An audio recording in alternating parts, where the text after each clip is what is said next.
कुछ यूथ हमारे साथ जुड़ चुके हैं जिनमें बड़ा जोश है यूथ के अंदर। मैं कांग्रेस वाले जो भैया इनसे ये पूछना चाहता हूँ कि कांग्रेस में कितने पेपर आउट हो रहे हैं, उनका कौन जिम्मेदार है? ये सारी जगह हो रहा है। ये जो भाई ने बात की, सर मेरी बात सुनो, मैं 4,000 रुपये महीने किराया देके गांव से यहाँ रहता हूँ और पढ़ाई कर रहा हूँ, है ना। उसके बाद में कोचिंगों की फीस है, और जब मेरे को पेपर देके वापस निकलता हूँ ना, तो पता चलता है कि मेरा पेपर आउट हो चुका है।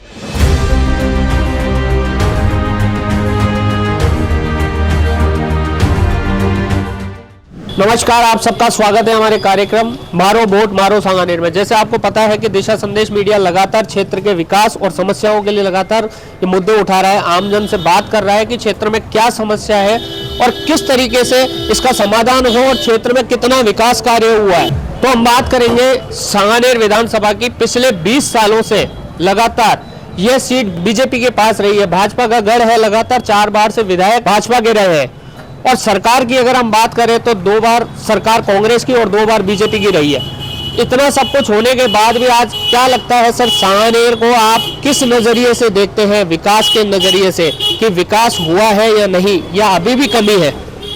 सांगानेर के अंदर विकास तो हुआ है, लेकिन ना के बराबर विकास हुआ है। न तो यहाँ रोडें बन रही है, न लाइट समुचित आती है, न यहाँ पानी की व्यवस्था समुचित है। या आए दिन लोग बाग दादागिरी करते हैं, आए दिन जेबों में से मोबाइल छीन करके ले जाते, आए दिन चोरियां करते, और आए दिन पड़े हुए कोई भी गाड़ी किसी के पास में बाहर जैसे कोई गाड़ियां खड़ी करते हैं, उनको उठा करके लेकर के चली जाती हैं। ये थे हमारे पंडित जी जो प्रतापनगर सेक्टर में आज जो डिबेट हम जो चर्चा कर रहे हैं, चुनावी चर्चा। जैसा कि सबको पता है कि पंडित जी की चाय की थड़ी है, और हर आने और जाने वाला व्यक्ति सबसे पहले ये यहाँ मिलता है, और सबसे हमारे सीनियर हैं और बुजुर्ग हैं यहाँ के, जिन्होंने बताई है कि ये बहुत बड़ी समस्या है इस क्षेत्र की। सर, आप भी पिछले कई वर्षों से यहाँ निवास कर रहे हैं, क्षेत्र को आप किस नज़रिए से देखते हैं? यहाँ मूलभूत जो अभी समस्या वर्तमान में है वो एक तो पानी की बहुत बड़ी समस्या है, और चोरियाँ बहुत हो रही हैं। दिन दहाड़े घरों के अंदर से साइकिल मोटरसाइकिल वगैरह पास में से उठा कर ले जाते हैं घर के बाहर खड़ी को। तो इसके ऊपर सरकार की तरफ से किसी प्रकार की कोई कार्रवाई पुलिस द्वारा भी नहीं की जाती है। सेक्टर 3 की बात करें, सेक्टर 3 में एक और मुद्दा है कि चोरियाँ बहुत हो रही है, मोटरसाइकिल हो साइकिल हो, इनकी बहुत समस्या है। तो ऐसे में प्रशासन को चाहिए कि वो इस ओर ध्यान दे। सांगानेर थाना पुलिस है, उसको क्षेत्र में गश्त बढ़ानी चाहिए, जिससे कि क्षेत्र में जो हो रही चोरियां हैं उसमें लगाम लग सके। सर, आप व्यापार मंडल के जो महासचिव हैं, विकास किस नजरिए से देखते हैं आप? देखिए, विकास का जहाँ तक सवाल है, और हम जिस क्षेत्र में व्यापार करते हैं, ये बिल्कुल निगलेक्टेड एरिया रहा है। ना तो यहाँ पे कोई प्रॉपर व्यवस्था है, ना तो पार्किंग की भी व्यवस्था रही। रोड भी ये तिवारी जी, सर पार्किंग की अगर बात करें तो क्षेत्र में सबने अतिक्रमण कर रखा है। नहीं, वो बात सही है, लेकिन पार्किंग की व्यवस्था तो लोगों ने खुद ही खराब कर दी है सर। वो बात सही है, लेकिन प्रशासन की तरफ से इस तरफ कोई ध्यान ही नहीं दिया गया। अगर मान लो अतिक्रमण भी हुआ है, और अल्टरनेटिव जब ध्यान दिया गया तो व्यापारियों ने नोट दे दिए सर। नहीं, ये बिल्कुल गलत बात है। मैं पिछले 15 साल से सर, फिर अतिक्रमण कैसे बढ़ गया? फिर अतिक्रमण कैसे बढ़ गया? नहीं, वो जो पार्किंग की समस्या है, मैं पार्किंग की समस्या की बात कर रहा हूँ कि सबने अतिक्रमण कर रखा है सर, कोई भी दूध का धुला नहीं है। बिल्कुल वो बात आपकी सही है, लेकिन ये इसके अलावा भी बहुत और भी समस्याएं हैं। जैसे पुलिस प्रशासन की व्यवस्था नहीं है बिल्कुल भी।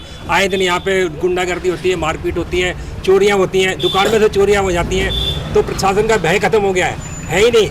और जो जहाँ तक डेवलपमेंट की बात करते हो आप, सांगानेर की बात करते हो, वो सिर्फ जब बीजेपी का सरकार थी यहाँ पे राजस्थान में, और बीजेपी का यहाँ पे एमएलए था, तभी थोड़ा बहुत विकास हुआ। पिछले 20 साल से बीजेपी के एमएलए ही है। हाँ, लेकिन सरकार बीजेपी की नहीं रही ना। सरकार 10 साल बीजेपी की रही है सर। हाँ, तो जब रही तब यहाँ द्रव्यवती नदी बनी, ठीक है।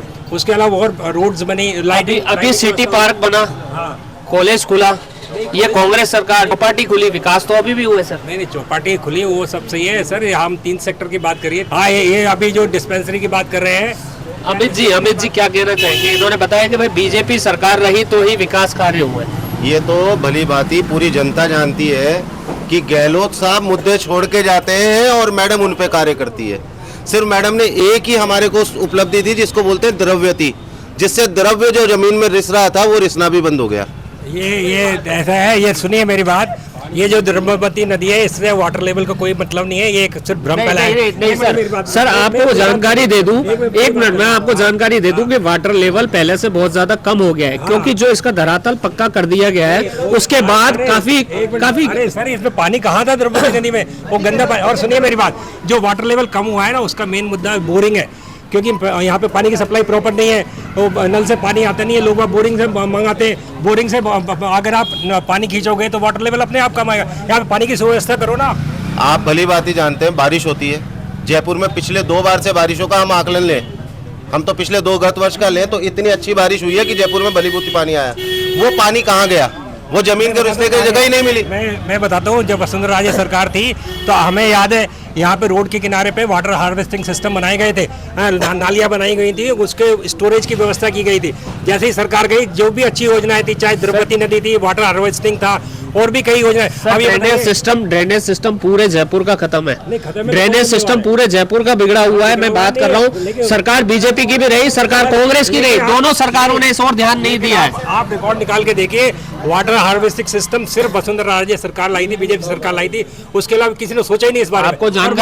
आपको जानकारी हो तो मैं एक जानकारी दे देता हूँ कि सांगानेर विधानसभा की एक बहुत बड़ी कॉलोनी है, जेडीए कॉलोनी गोविंदपुरा, जिसका ड्रेनेज सिस्टम ही उल्टा बनाया गया। तो ये कितनी बड़ी गलती करी है सरकार ने कि ड्रेनेज सिस्टम जहाँ लेफ्ट होना चाहिए उन्होंने राइट कर दिया। तो आज की तारीख में कितनी बड़ी समस्या है, ये सरकार क्यों ध्यान नहीं देती?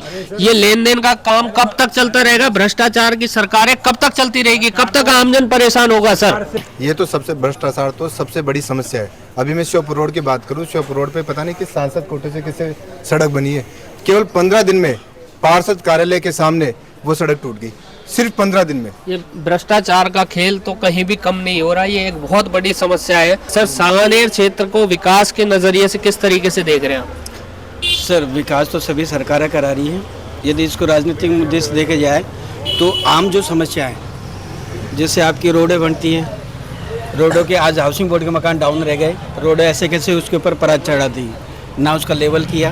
ड्रेनेज की जो समस्या है, जरा सी बरसात हुई और ओवरफ्लो हो जाते हैं, सभी के घरों में पानी, ये राजनीतिक मुद्दा। दूसरा पानी की जो सप्लाई है। सर आप जो कह रहे हैं कि बरसात का पानी यहाँ भर जाता है, एक समस्या हमारी खुद की भी दी हुई है जो है कि बहुत बड़ी समस्या है ये अतिक्रमण। हम लोगों ने सबने मिलकर अतिक्रमण किया हुआ है। बिल्कुल, अतिक्रमण हर घर में है, मेरे घर से लेकर के आगे तक सब तक। मैं ये चाहता हूँ कि यदि अतिक्रमण मेरे घर में जितना भी आ रहा है, सरकार के आधार पर जितना भी अतिक्रमण उसको हटा दिया है, मेरे यहाँ से शुरुआत करें और पूरे अतिक्रमण को। आज 20 फीट 30 फीट की हमारी कॉलोनियों की गलियाँ हैं, रोड हैं, उन रोडों के ऊपर आज हमारे पास, मैंने 5 फीट जगह रोक ली, सामने वाले 5 फीट जगह रोक ली, ऊपर से छतें आ गई एक दूसरे की, वाहन नहीं निकल पाते हमारे। सर हम बात कर रहे हैं सांगानेर की, सांगानेर विधानसभा को किस नजरिए से देखते हैं आप विकास के नजरिए से पिछले 20 वर्षों में? देखो 20 वर्षों की बात करें तो आज हम बैठे हैं जिस इलाके में सेक्टर 3 में, सबकी मैंने सुनी, कोई कह रहा है श्योपुर रोड ये हुआ है, कोई कह रहा है सांगानेर हुआ है। अरे अपना घर तो संभालो, घर में आप देखो सेक्टर 3 में क्या है, 30 ले लो, 31 ले लो, 32 ले लो, 33 ले लो, हर घर के अंदर से लाइट की बिजली के तार निकल रहे हैं, जिसमें खतरनाक समस्या किसकी है? बच्चों की। 3 सेक्टर में एक ये दूसरी बड़ी समस्या आई है, एक तो चोरी की और एक ये बिजली के जो पोल है, वो जो नाप जोक हुई है, जो 72 गज के मकान है, 90 मीटर के मकान है, 36 गज, उसके अंदर से पोल है, वो सिस्टम किसने लगाया निकाला था? Housing board. हाउसिंग बोर्ड उस टाइम योजना कौन लाया था वो देखें। यहाँ 20 साल से एमएलए बीजेपी का रहा, मंत्री रहे सरकार में, मंत्री रहते हुए उन्होंने हमारे 3 सेक्टर का तो भला ही नहीं किया। और दूसरी समस्या बताऊं, यहाँ केंद्रीय विद्यालय आपके पीछे ही है, इसका एक हिस्से में हम क्रिकेट खेलते थे बचपन में, आज हम जवान हो गए। वो सर ये मुद्दा तो दिशा संदेश मीडिया लगातार उठा रहा है कि फिर से हम बता दें आपको, आंकड़ों के अनुसार 37,814 हाउसिंग बोर्ड ने मकान इस प्रताप नगर में बनाए हैं, जिसमें से लगभग 34,400 से ज्यादा पर कब्जा भी दे चुका है हाउसिंग बोर्ड। लेकिन हम वापस आपकी उस बात पे आ रहे हैं, युवा पीढ़ी, यहाँ की युवा पीढ़ी का ध्यान नहीं रखा है सरकार ने, चाहे बीजेपी रही हो चाहे कांग्रेस। खेल का मैदान, खेल के स्टेडियम बिल्कुल नहीं है हाउसिंग बोर्ड में, इतने लोगों के बीच में खेल के मैदान का नहीं होना ये बहुत बड़ी समस्या है। इस मुद्दे को हमने उठाया है और उठाते भी रहेंगे। अब मैं क्रिकेट खेल की बात करूं, एक ग्राउंड केवी ने कवर कर लिया, दूसरे ग्राउंड पे हाउसिंग बोर्ड ने फ्लैट बना लिया 3 सेक्टर के पीछे, तीसरे ग्राउंड में हाउसिंग बोर्ड ने क्या किया, सामुदायिक केंद्र बना दिया। बच्चे जाए सामुदायिक केंद्र तो पहले से ही प्रस्तावित था जब हाउसिंग बोर्ड बना था। मैं बता दूं आपको, वो जो ग्राउंड था वो खेल ग्राउंड था, उसके बाद में हाउसिंग बोर्ड ने प्रस्ताव किया। क्या आपको लगता है कि सामुदायिक केंद्र की यहाँ जरूरत नहीं थी? देखो, आप सामुदायिक केंद्र की बात कर रहे हो, जरूरत है, लेकिन वो जगह जो है सामुदायिक केंद्र की, वहां से मात्र आधा किलोमीटर में ऑलरेडी है क्या, उसके आधा किलोमीटर में है ऑलरेडी प्रताप नगर में 4 सामुदायिक मैं केंद्र है। सामुदायिक केंद्र के बारे में बताता हूँ। ये देखिए, सरकार की सोच और प्लानिंग की बात बताता हूँ। सामुदायिक केंद्र बनाया, इतना अच्छा बनाया, उसकी अप्रोच कहाँ से रखी है इन्होंने? बाहर तो पूरा कवर किया हुआ है, दुकानें, दारू की दुकानें वहाँ पे, दारू की दुकान, बिल्कुल बिल्कुल, दारू की दुकान में एक बहुत बड़ी समस्या है, वहाँ शाम के समय महकाना लग जाता है। हाँ, और सर वहाँ पे आज तक आप बुकिंग देखो उसके सामुदायिक केंद्र की, जब से बनाया है कितनी बुकिंग आई है, क्योंकि वो इसीलिए नहीं आती, वहाँ पे माहौल ही नहीं है, लोग जाके शादी अपने फैमिली के साथ में वहाँ पे कुछ फंक्शन कर सके। देखो, मैं पूरी बात कंप्लीट नहीं कर पाया, आपको बताऊं। 3 सेक्टर की समस्या बता रहा हूँ जहाँ अपन बैठे हैं। बहुत अच्छा शांति प्रिय माहौल था। हाउसिंग बोर्ड ने बेशकीमती जमीन राम मंदिर के पास, जहाँ 3 BHK फ्लैट बनाने थे, वहाँ बना दिया 1 BHK। ठीक है, वहां से चोरियों की वारदात हुई है, और कई बार यहाँ के लोग इकट्ठा होके पार्षद विधायक के पास गए, लेकिन कोई सुनवाई नहीं है। वो कहता है सरकार हमारी नहीं। अरे बजट तो आपके पास है, बजट तो खर्च करो। बजट वैसा का वैसा ही रहा। दैनिक भास्कर ने, पत्रिका ने, कई अखबारों ने छपाया कि सांगानेर के विधायक ने 1 रुपया खर्च नहीं किया, वैसा का वैसा बजट, यानी वो बजट तो 5 साल में लैप्स हो गया। कुछ बचा होगा, उसके लिए ये नहीं कह सकते कि नहीं हुआ। और दूसरी बात ये जो बनाई है, ये मुख्यमंत्री योजना में बनाई है बिल्डिंग है, तो आप दूसरे पार्षद को ऐसा है, मैंने बिल्डिंग की तो बात ही नहीं की, मैं कह रहा हूँ विकास की बात। जो बजट ये कह रहे हैं, किसने बनाई, ये बात करो ना यार। ये कह रहे हैं की बात ही कर रहा हूँ। वो मुख्यमंत्री योजना के जो छोटे छोटे फ्लैट्स बनाए हैं, वो किसने, मुख्यमंत्री ने बनाए, तो आप उसको दूसरे के रिस्पॉन्सिबिलिटी कर सकते हो। मैं एक यहाँ का लोकल बासिंदा हूँ, मैं बीजेपी कांग्रेस नहीं कर रहा, मैं वास्तविकता जड़ में जा रहा हूँ। विधायक का जो कोटा था, उस कोटे को क्या उसने अगर खर्च किया है तो जनता के सामने लाए, और नहीं खर्च किया है तो वो बताए कि हाँ भाई इतना नहीं किया। मीडिया वाले अगर छाप रहे हैं, यही नहीं, मैं आम नागरिक हूँ, कांग्रेस ने हमको RTI का दिया है, RTI में जाके निकलवाओ ना कितना खर्च किया है। क्या वाकई में विधायक साहब ने बजट खर्च नहीं किया सांगानेर में? नहीं, सांगानेर में केवल विधायक साहब ने केवल खर्च किया है, जहाँ भी जरूरत थी वहाँ पे इन्होंने विकास का केवल ध्यान दिया है। लेकिन आप ये देखिए कि जीते हुए विधायक जी को छोड़ के केवल जो हारे हुए विधायक जी, आप केवल कितने घोषणाएं लेके आए केवल जनता के बीच में, उसके पीछे कोई तो कारण होगा ना। उसके पीछे ये है कि यहाँ की कांग्रेस सरकार है, उन्हीं की वजह से केवल कुछ यहाँ पे आए। जो यहाँ पे कुछ समस्या भी है, जैसे आप कह रहे हो कि द्रव्यवती की वजह से क्या है कि जो यहाँ पे बीमारियाँ वगैरह होती थी वो काफ़ी कम हुई है, और फ्लोराइड की जो समस्या थी उनमें काफ़ी निजात मिला है। सर, ये बता रहे हैं कि द्रव्यवती नदी बनी है तो बीमारियों में कमी आई है, फ्लोराइड में कमी आई है। देखो, द्रव्यवती नदी से मैं आपको बताऊं, जल का स्तर जमीन से गिरा है, क्योंकि उसमें कोई ऐसा सिस्टम नहीं लगा जिससे जमीन में पानी जाए। पानी का स्तर तो घट गया ना, आम आदमी पानी के लिए मर रहा है, टैंकर आ रहे हैं। भ्रम फैला क्या रहे हैं। कहना चाहेंगे? अब क्या बताऊं, मेरे भाइयों ने सबने बात बता दी है। जो समस्या ये द्रव्यवती नदी का भूजल स्तर से कोई लेना देना नहीं है, क्योंकि उसमें इतना राउंड द ईयर कोई पानी नहीं आता है कि उसमें कम हो जाए। भाई साहब की बात का जवाब दूंगा। जैसे जैसे ये कह रहे हैं फ्लोराइड का स्तर गिरा, पानी नहीं होगा तो फ्लोराइड मिलेगा कहाँ से? पहले ये बताओ आप मुझे। पानी तो होना चाहिए। फ्लोराइड क्या करेगा सर, जब पीने को पानी नहीं है? पीने को पानी नहीं है तो कहाँ से मिलेगा? हाँ, मैं बताता हूँ पीने का पानी क्यों नहीं है। देखिए, बीसलपुर से यहाँ के लिए प्रस्तावित थी जो लाइन, वो डाइवर्ट कर दी दूसरे एरिया में है। और बताओ नहीं, 207 करोड़ रुपए की परियोजना इस समय चल रही है बीसलपुर की, और जिसके अंदर सांगानेर लाभान्वित होने वाला है। जितना गहलोत जी ने एडवर्टाइजमेंट खर्च किया है ना, उतने में यहाँ पे पूरा पानी आ जाता है बीसलपुर। कहना चाह रहा हूँ, आप केवल 4 जगह पे फोकस कर रहे हो। मैं ये कहना चाह रहा हूँ कि यहाँ आप ये कह रहे हैं कि इसमें पानी अंदर नहीं जा रहा।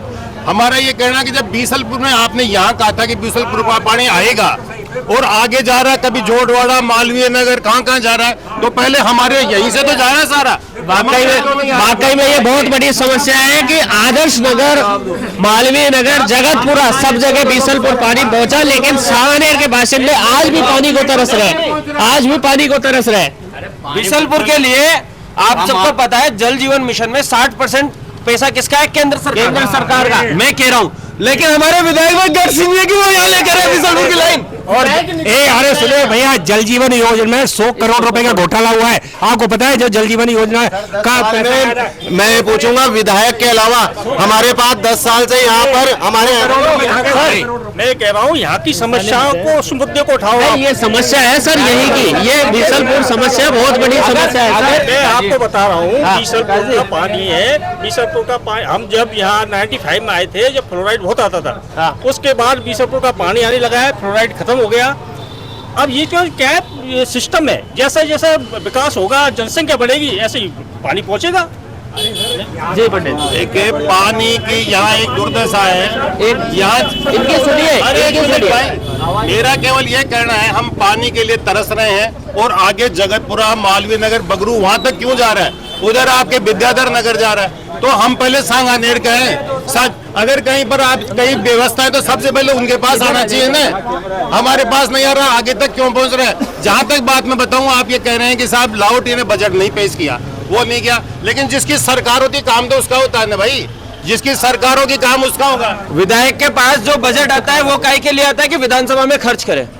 हर बार विधायक यही बहाना बनाता है, मेरी सरकार नहीं। जब सरकार थी, आप मंत्री थे, शिक्षा मंत्री, एक स्कूल इंग्लिश नहीं लाए, एक कॉलेज नहीं लाए, फिर काहे के मंत्री, काहे के विधायक? इसके लिए मैं केवल इतना ही कहूंगा, उस समय भी हम सब लोग जवान थे, ऐसे डिबेट होते, उस समय बात करते, सारी बातें सामने आती, प्रेशर विधायक पे भी पड़ता, जो अब हो रहा वो पहले नहीं हुआ, अब जो हो रहा तो अब तो कुछ करें काम। सरकार सैटेलाइट हॉस्पिटल, सरकारी कॉलेज की मांग सांगानेर वासियों की पिछले 25 साल पुरानी मांग है ना, कि नहीं? उस टाइम कहाँ गए थे? मैं दीपक जी की बात का समर्थन करता हूं कि यदि लाहौटी जी अपने बजट को यहाँ पर खर्च कर पाते तो उनको टिकट रिपीट होता। पार्टी भी मानती है कि ये आदमी ने कोई काम नहीं किया, इसमें से टिकट काटा है। नहीं, कई और कारण भी रहे हैं, आपको पता है। देखो ऐसा है, देखिए हमारे क्षेत्र के अंदर हमारे विधायक महोदय ने कोई भी काम नहीं किया। अब जैसा कि सभी लोग कंप्लेंट कर रहे हैं कि अपना जो पूरा फंड था, जो फंड सरकार द्वारा आवंटित किया गया था क्षेत्र के विकास के लिए, वो भी वो खर्च नहीं कर पाए। तो बताइए किस तरह हमारे क्षेत्र का क्या हाल रहा है? पानी की समस्या, बिजली की समस्या, पेपर लीक की समस्या है ना, वो आप सांगानेर से नहीं, विधानसभा से नहीं, पूरे राज्य की सबसे बड़ी समस्या। जैसा कि सबको पता है कि चुनाव प्रचार प्रसार जोरों पर है, दोनों पार्टियां सांगानेर विधानसभा में अपना पूरा जोर लगा रही है। एक तरफ भाजपा ने भजनलाल शर्मा को टिकट दिया है, वहीं कांग्रेस से पुष्पेंद्र भारद्वाज पे दोबारा दांव खेला गया है, क्योंकि उन्होंने 5 साल क्षेत्र में सक्रियता उनकी रही और उनका जैसा कहना है कि मैंने क्षेत्र में काफी विकास कार्य कराए हैं, उसी को लेते हुए कांग्रेस ने दोबारा उन पर दांव खेला है। तो क्या लगता है इस बार सांगानेर विधानसभा में बीजेपी या कांग्रेस? इस बार से बीजेपी, मतलब बीजेपी बहुत ज्यादा परेशान है इस बार सांगानेर में। यहाँ पर 20 साल से अपने क्षेत्रीय बीजेपी के पार्षद रही हैं, 20 साल से। खुद यहाँ पर शिक्षा मंत्री थे घनश्याम तिवारी जी, यहाँ पर कॉलेज नहीं खोल पाए। बीजेपी या कांग्रेस सांगानेर से? बीजेपी आएगी डेफिनेट। देखिए, जिस तरह से बात की जाए, जो विकास कराए पुष्पेंद्र जी ने, उनको फल मिलेगा और इस बार परिपाटी टूटेगी। परिपाटी बनी रहनी चाहिए। देखो जी, दोनों में टक्कर बराबर की है, अब ये फैसला तो जो है उनका भाग्य करेगा। देखिए ऐसा है कि कोई भी अपन कैंडिडेट की बात करते हैं, कैंडिडेट अकेले की बात नहीं करते, की बात तो बाद में करते हैं। सबसे पहले वो कौन सी पार्टी की विचारधारा को लेके चल रहा है, वो जिस विचारधारा को वो लेके चल रहा है उसका आप कच्चा चिट्ठा देखो, हर चीज में घोटाला है। नहीं सर, सांगानेर से बीजेपी या कांग्रेस? नहीं, वो तो बीजेपी आनी है, तो पक्की बात है, इसमें कोई डाउट की बात नहीं है। बीजेपी के समर्थन हम तो भैया जी, बीजेपी। बताइए सर। मैं यहाँ कांग्रेस बीजेपी की बात नहीं कर रहा। इस क्षेत्र में 5 साल जनता के बीच में कौन रहा? क्या भजनलाल जी को हम 200 किलोमीटर दूर से पकड़ के लाएंगे? क्या इनके घर से लाएंगे? ये मुझे गारंटी देना कि मेरे घर पे भजनलाल जी बैठेंगे तो मैं वोट देने के लिए तैयार हूँ। मैं बताता हूँ कि ये जो उनकी बात कर रहे हैं कांग्रेस कैंडिडेट की, उनका मकान वैशाली नगर में, और ये तो फिर भी जवाहर नगर में रहते हैं, जवाहर सर्कल पे। दूसरी बात ये दूरी की बात जो करते हैं, वैशाली नगर दूर है जहाँ पे ये रहते हैं पुष्पेंद्र जी। देखिए साहब, मैं जीएसटी पे एक प्रश्न उठा रहा हूँ कि हमारा 6 महीने का बालक टैक्स दे रहा है, जो दूध पीता है, दूध पर टैक्स है, दही पर टैक्स है, 6 महीने का बालक की माँ का दूध छोड़ देता है, वो टैक्स दे रहा है। अगर कहीं दोबारा ये मामला सरकार आई तो माता के दूध पे भी टैक्स लगने वाला है। कितनी बड़ी बात बोली है बाबूजी। सेंट्रल गवर्नमेंट जब यूपीए की थी तब कोई खाने के आटे पे, गेहूं पे, दूध पे, दही पे, पनीर पे कोई टैक्स नहीं था। इस सरकार ने उस पर टैक्स लगा दिया और आप इसको पढ़ सकते हो, क्योंकि अभी ये कहेंगे कि ये तो स्टेट का चुनाव है, सेंट्रल की बात मत करो। क्यों नहीं करें? जो पेट में दर्द है, पेट के कुछ यूथ हमारे साथ जुड़ चुके हैं जिनमें बड़ा जोश है यूथ के अंदर। मैं कांग्रेस वाले जो भैया इनसे ये पूछना चाहता हूँ कि कांग्रेस में कितने पेपर आउट हो रहे हैं, उनका कौन जिम्मेदार है? ये सारी जगह हो रहा है। ये जो भाई ने बात कही भ्रष्टाचार, आप एक मिनट, आप आपकी बात पूरी बात मैं बताऊं, मैं चार सुनो मेरी बात, सर मेरी बात सुनो, मैं 4,000 रुपये महीने किराया दे के गाँव से यहाँ रहता हूँ और पढ़ाई कर रहा हूँ, है ना। उसके बाद में कोचिंगों की फीस है, और जब मेरे को पेपर दे के वापस निकलता हूँ ना तो पता चलता है कि मेरा पेपर आउट हो चुका है। भाई साहब की पीड़ा जायज है क्योंकि इन्होंने व्यतीत की है, लेकिन सालों ये सारी चीजें हुई लेकिन अपराधी पकड़े भी गए और कोई नहीं पकड़े गए। जमानत तो है सर, उनकी एंड टू एंड जमानत हो जाती है, सब झूठ बोलते हैं। बिल्डिंगों का ध्वस्तीकरण तक हो चुका है, क्या बात कर रहे हैं? जेल में डाले। अरे पायलट साहब ही कहते हैं, आगे पायलट साहब कहते हैं कि परीक्षा देने गया बच्चा और वो पेपर लीक हो गया। पेपर लीक हुए, अपराधी पकड़े गए नहीं पकड़े गए, वो जनता के सामने, कानून जनता के सामने अखबार बता रहा। मैटर होता है स्टूडेंटों के साथ क्या बदतमीजी हो रही है। पहला मैटर है कि अशोक गहलोत ने, कांग्रेस ने स्टूडेंटों के साथ क्या किया है, खिलवाड़ी किया है। और जो बुलडोजर जो अभी चलाया है दूसरे की अवैध प्रॉपर्टी पर बुलडोजर चलाया है, क्यों गिराया उसे? आर्टिकल 300 के जो अनुच्छेद 300 का सप्लॉज क्या है, वो उस चीज को अथॉरिटी देता ही नहीं है। ये योगी मॉडल है जो राजस्थान में लागू किया गया इस बार। योगी मॉडल नहीं बना, योगी मॉडल का क्या बन रहा है यहाँ पे? बेरोजगार। अब मैं बात करूंगा रोजगार की। 20 लाख रोजगार देने का वादा हुआ सेंट्रल गवर्नमेंट का, एक नहीं निकला। सर इस पेपर लीक की बात करें, पेपर लीक की बात करें, उसी में अब आप सुनो तो सही, मेरी बात तो सुनो। 20 लाख रोजगार दिए, एक नहीं निकला। पिछली सरकार ने रोजगार की बात एक नहीं, जब रोजगार की बात ही नहीं करोगे, रोजगार दोगे नहीं तो पेपर लीक कहां से होंगे? अरे एक मिनट सुनो मेरी बात, इसका जवाब मैं बताता हूँ। देखिए जो नेशनल एवरेज है अनएम्प्लॉयमेंट का वो 8% है, राजस्थान में अनएम्प्लॉयमेंट 26% जो हाईएस्ट है। जो अभी आया जो ग्रेजुएट होते हैं उसमें 55% लोगों को जॉब नहीं मिलता, जबकि बाकी राजस्थान में क्यों है इतना? क्योंकि सौतेला व्यवहार कौन कर रहा है? Central government. अरे भैया तो जीएसटी कौन कम करेगा? State government. अरे उसको छोड़ो, 30 साल कौन लागू करता है ये बताओ। युवाओं का जो बस युवाओं का तो यही कहना है कि जो पेपर आउट हो रहे हैं ये कांग्रेस की गवर्नमेंट में हो रहे हैं और किसी गवर्नमेंट में नहीं हो रही। इसके लिए हमारे मुख्यमंत्री जी अशोक गहलोत जी ने ये एक स्टेटमेंट भी दिया था कि हम इसके ऊपर वर्कआउट कर रहे हैं। सर आपके कहने मेरे कहने से अब मेरे साथी युवा साथी ये कह रहे हैं भ्रष्टाचार की बात करूं। मैं सांगानेर में रहता हूं, सांगानेर का विधायक ही निम्बाराम जी को ले डूबा, बीबीजी घोटाला कर बैठा, कचरा घोटाला। एक बार उनसे जितने भी अपने लोग युवा साथी है, मैं वहाँ 96.50 पैसे है पेट्रोल, यहाँ 108 क्यों की है? डॉलर की कीमत कितनी पहुंच गई? डॉलर की कीमत कितनी पहुंच गई? डॉलर की कीमत कितनी पहुंच गई? पिछली वसुंधरा सरकार में बढ़ाया हुआ टैक्स है जिसको आज भी भैया गहलोत सरकार अकेली सरकार है जिसने जीएसटी कम नहीं किया पेट्रोल पे। पूरा भी हरियाणा में चले जाओ, इससे सस्ता है। मध्य प्रदेश में चले जाओ।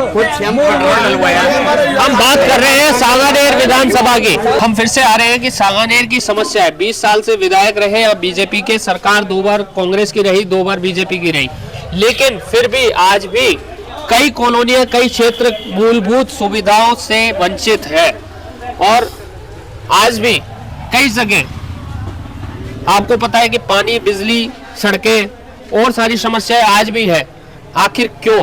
कब तक तरसेगा ये सांगानेर मूलभूत सुविधाओं के लिए? मनीष 25 साल से यहाँ पर बोल रहे हैं कि बीजेपी शासन विधायक रहा है तो उन्हें मूलभूत सुविधा देखी नहीं, इन्हें सिर्फ एक चीज देखी है 25 साल के धार्मिक भावनाओं को आहट पहुंचाना और हिंदू मुस्लिम में बांटना। इससे लोग कुछ काम नहीं किए उन्होंने। ये जो कह रहे हैं ना किसने बांटे, ये तुष्टीकरण की नीति कांग्रेस की ही है, ये मानना पड़ेगा, नहीं तो यहाँ पे हॉस्टल का प्रस्ताव नहीं होता। गरीब का बच्चा कभी इंग्लिश नहीं पा पाता था प्राइमरी स्कूल में, जो कि बीजेपी उस समय घनश्याम तिवारी जी कैबिनेट मंत्री बन के आए, उन्होंने मतलब सभी लोगों ने बोला कि भाई एजुकेशन में मतलब बच्चे छोटा 5वीं के बाद इंग्लिश चालू होती थी, फर्स्ट से नहीं थे उनके। तो मैंने एक प्रस्ताव रखा था कि भाई अगर नींव ईंट की नींव रखी जाए और पत्थर की चुनाई की जाए, क्या वो संभल जाएगा मकान? इंग्लिश मीडियम तो इस सरकार ने चालू किए हैं, सरकारी ने चालू किया, प्राइवेट कांग्रेस सरकार में।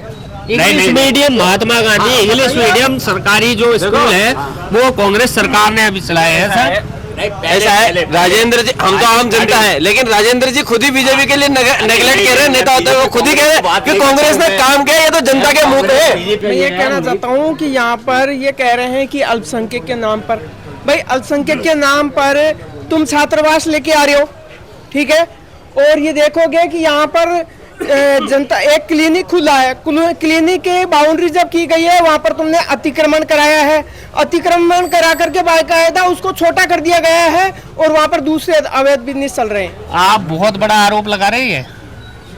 आरोप नहीं है, ये सच्चाई, आप चल करके देख सकते हैं सबके सामने। बिल्कुल देखो, मैं मेरे भाई की बात पे सहमत हूँ, लेकिन उसमें बात मेरी भी रखना चाहता हूँ। ये कह रहे हैं अल्पसंख्यक छात्रावास, सांगानेर विधानसभा में सबसे पहला अल्पसंख्यक छात्रावास कौन लाया? घनश्याम तिवाड़ी विधायक था, सरकार बीजेपी की थी, मानसरोवर में अल्पसंख्यक छात्रावास खुलिया, तब इन्होंने विरोध क्यों नहीं किया? हज हाउस कौन लेकर आया? उसके विरोध में हम थे। नहीं, आप कह रहे हैं अल्पसंख्यक छात्रावास लेकर के आए, जब सांगानेर विधानसभा में मानसरोवर में अल्पसंख्यक छात्रावास आ गया तो यहाँ क्या आवश्यकता है? दूसरे छात्रावास की क्या आवश्यकता थी? विधानसभा के लिए परिसीमन में 2 विधानसभा आएंगी, आप भी सहमत होंगे और यहाँ बैठे हर व्यक्ति सहमत होगा।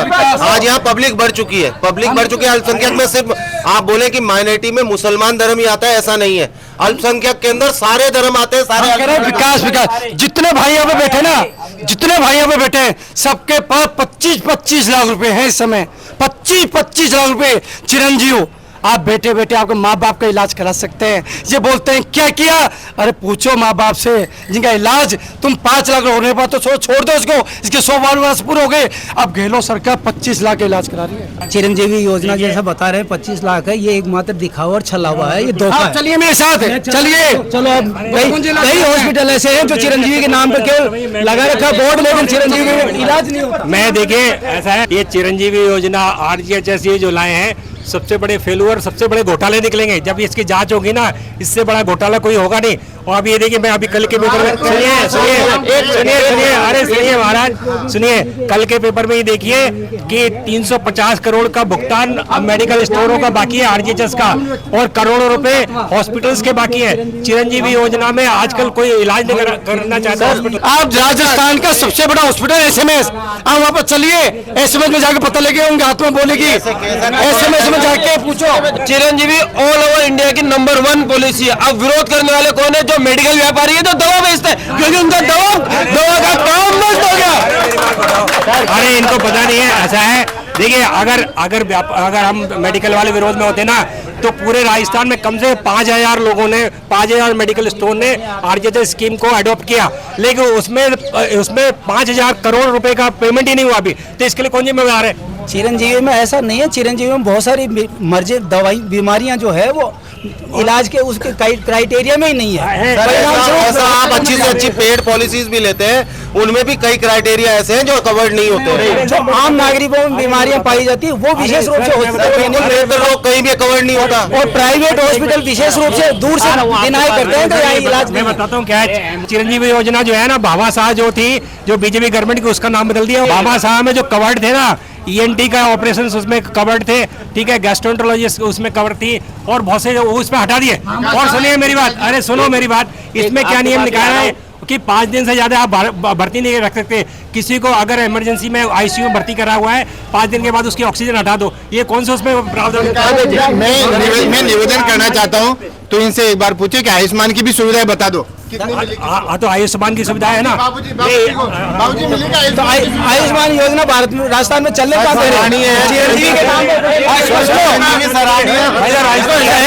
चिरंजीवी की मैं बता दूं, इन्होंने पूरा बताया बामाशाह और ये सर, बामाशाह में जो था चिरंजीवी अलग है, क्योंकि चिरंजीवी में इलाज के दौरान कोई मर जाता है तो उसके परिवार को सरकार 10 लाख रुपए दे रही है। दुर्घटना में कोई मिल रहा है उसको 10 लाख रुपए दे रही है।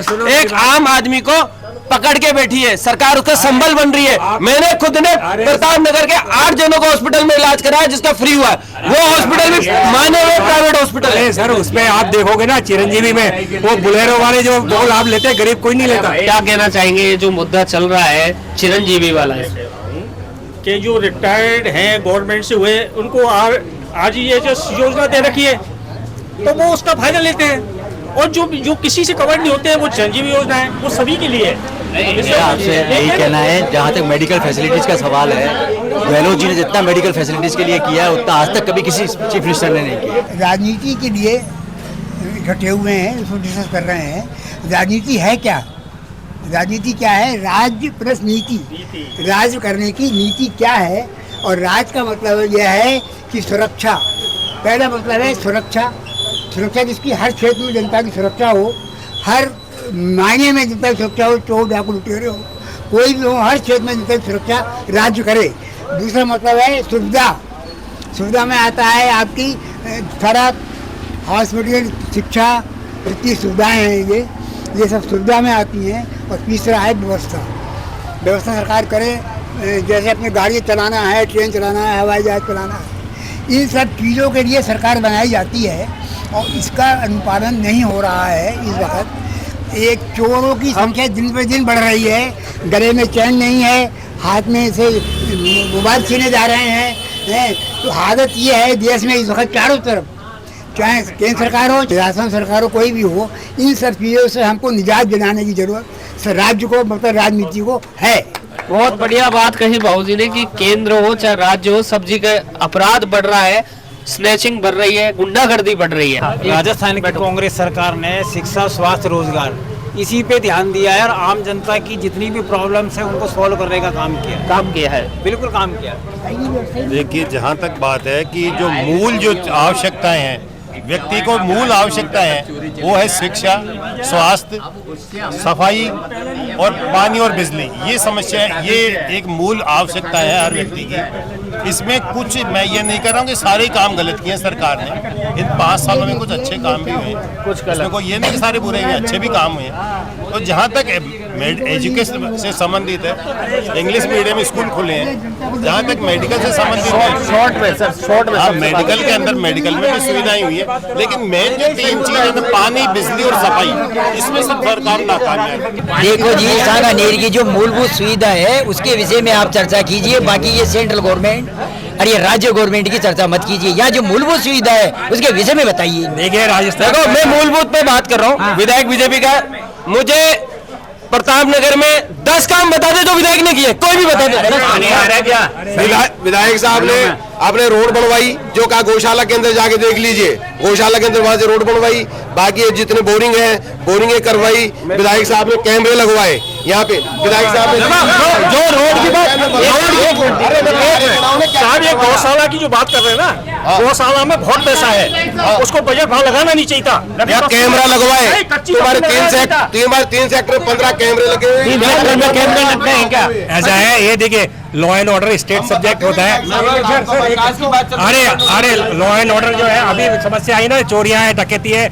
इवन पहली बार राजस्थान के इतिहास में हुआ है कि डॉक्टरों को अपहरण करने की घटना होने लगी है। ये कभी नहीं हुआ था। Law and order state government और पूरी, और सुनिए मेरी बात, पूरे हिंदुस्तान में लॉ एंड ऑर्डर के मामले में 2 नंबर पे आता है। रेप के मामले नंबर 1 आता है राजस्थान। इसकी विधायक ने कैमरे लगाए। अरे भाई, कैमरे बड़ी अच्छी, नेम प्लेट तो ले जाओ आपकी सोपरोड से, जो नेम प्लेट तो लगी लगा के छोड़ गए, कैमरे आए नहीं। हमारे यहाँ तो कैमरे लगे भैया, हमारे बात और है, विधायक साहब ने क्या किया, रोड कहाँ बनवाई, जहाँ उनका कार्यकर्ता है उनके मकान के सामने कैमरे कहाँ लगाए, जहाँ उनका कार्यकर्ता है उनके पार्कों के सामने।